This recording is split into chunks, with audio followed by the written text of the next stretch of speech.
महाभारत के मुख्य पात्र दुर्योधन के बारे में बहुत लिखा और कहा गया है।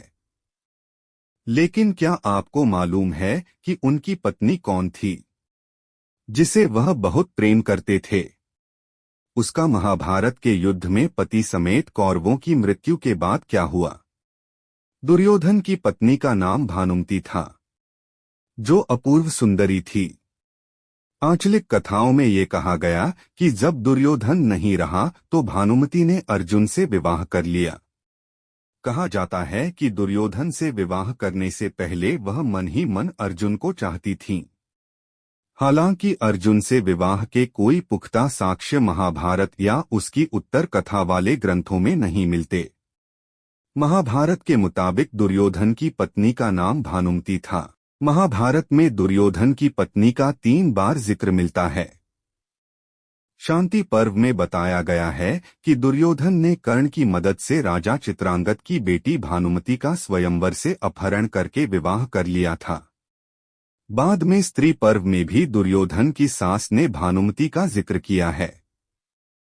भानुमति के एक बेटा और एक बेटी थी। शांति पर्व में ऋषि नारद दुर्योधन और कर्ण की मित्रता के बारे में एक कथा सुनाते हुए बताते हैं कि किस तरह कर्ण की मदद से दुर्योधन ने कलिंग राजा चित्रांगद की बेटी का अपहरण कर शादी की थी।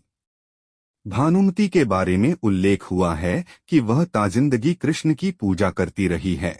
बेशक उसके पति दुर्योधन ने कई बार कृष्ण को खरी खोटी सुनाई, अपमान भी किया, लेकिन भानुमति के लिए वह हमेशा आराध्य रहे, यहाँ तक कि पति के निधन के बाद भी वह उनकी भक्त बनी रही। महाभारत के स्त्री पर्व में दुर्योधन की मां गांधारी कृष्ण से अपनी पुत्रवधू का वर्णन इस प्रकार करती है।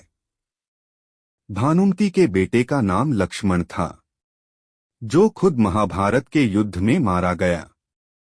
बेटी का नाम लक्ष्मणा था। गांधारी कृष्ण से कहती है, हे कृष्ण, देखो, ये दृश्य मेरे पुत्र की मृत्यु से भी अधिक दुखदायी है। दुर्योधन की प्रिय पत्नी महाबुद्धिमान कन्या है। देखो वह कैसे अपने पति और बेटे के लिए विलाप कर रही है। अब सवाल ये उठता है कि भानुमति ने पति दुर्योधन के सबसे बड़े दुश्मन पांडु पुत्र अर्जुन से क्यों विवाह कर लिया? भानुमति जितनी रूपवती थी, उतनी ही चतुर भी कहा जाता है कि जब महाभारत का युद्ध तय हो गया तब भानुमति को पता था कि कौरवों का सर्वनाश हो जाएगा। अपने कुटुंब को बचाने के लिए उसने ही भगवान श्री कृष्ण के पुत्र सांब को अपनी पुत्री लक्ष्मणा को भगाकर ले जाने की युक्ति सुझाई। कृष्ण के बेटे सांब से रचाई बेटी की शादी। एक अन्य कथा के अनुसार सांब जब लक्ष्मणा का अपहरण कर फरार हो गया तो भानुमति ने दुर्योधन को अपने अपहरण की याद दिलाई और सांब से लक्ष्मणा के विवाह में अहम भूमिका निभाई। भानुमति ने अपने कुटुंब को बचाने के लिए हर वो असंगत कार्य किया, हर उस चीज को जोड़ा जिसका जुड़ना संभव नहीं था। इसीलिए कहीं का ईंट कहीं का रोड़ा, भानुमति ने कुनबा जोड़ा संबंधित कहावत बनी।